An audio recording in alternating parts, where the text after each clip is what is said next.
नमस्ते दोस्तों, आज हम आपको हिंदू पौराणिक कथाओं की एक ऐसी अनसुनी और रोमांचक कहानी सुनाने जा रहे हैं जो देवी सती और भगवान शिव के अटूट प्रेम और बलिदान की गाथा से जुड़ी है और जिसमें दक्ष यज्ञ के विध्वंस का एक अनछुआ पहलू सामने आएगा।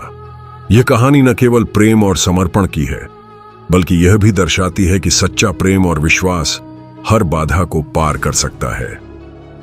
प्रजापति दक्ष, जो सृष्टि के रचयिता ब्रह्मा के पुत्र थे, अपनी पुत्री सती के भगवान शिव से विवाह से कभी संतुष्ट नहीं थे। दक्ष, जो स्वयं को श्रेष्ठ मानते थे, शिव को एक तपस्वी, जटाधारी और समाज से अलग थलग रहने वाला साधु मानते थे, जो उनकी सुसंस्कृत बेटी के योग्य नहीं था।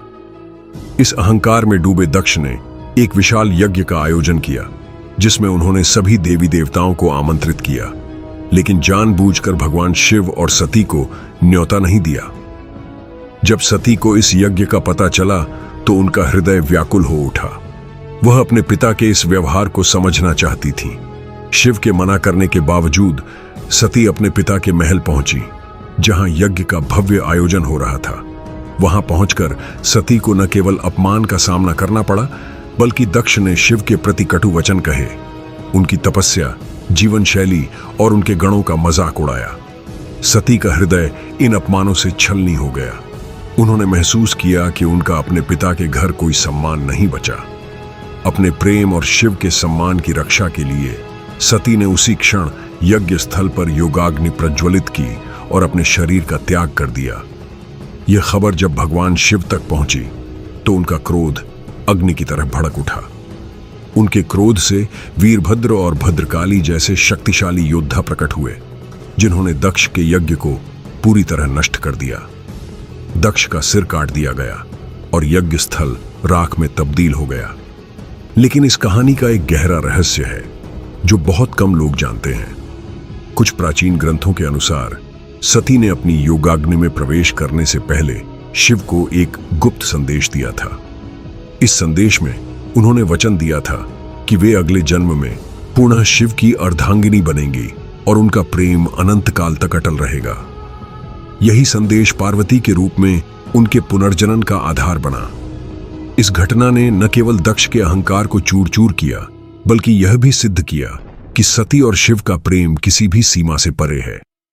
इस कहानी का एक और रोचक पहलू यह है कि जब शिव को सती के देह त्याग का पता चला तो वे गहन शोक में डूब गए। उन्होंने सती के नश्वर शरीर को अपने कंधों पर उठाया और पूरे ब्रह्मांड में भटकने लगे। यह देखकर देवताओं को चिंता हुई कि शिव का यह शोक सृष्टि के लिए खतरा बन सकता है। तब भगवान विष्णु ने अपने सुदर्शन चक्र से सती के शरीर को खंडित किया और उनके शरीर के अंग जहां जहां गिरे वहां शक्तिपीठों की स्थापना हुई। ये शक्तिपीठ आज भी माता के भक्तों के लिए पवित्र तीर्थ स्थल हैं। इस कहानी से हमें यह सीख मिलती है कि प्रेम में बलिदान और समर्पण का महत्व होता है और अहंकार किसी भी रिश्ते को नष्ट कर सकता है। साथ ही यह हमें सिखाती है कि सच्चा प्रेम कभी हार नहीं मानता, चाहे कितनी भी विपरीत परिस्थितियां क्यों ना हो। दक्ष को उनके अहंकार का दंड मिला और सती का बलिदान शिव के प्रति उनके अनंत प्रेम का प्रतीक बना। तो दोस्तों, यह थी सती और शिव की उस अनसुनी कहानी की गाथा, जो हमें प्रेम, सम्मान और बलिदान का गहरा संदेश देती है।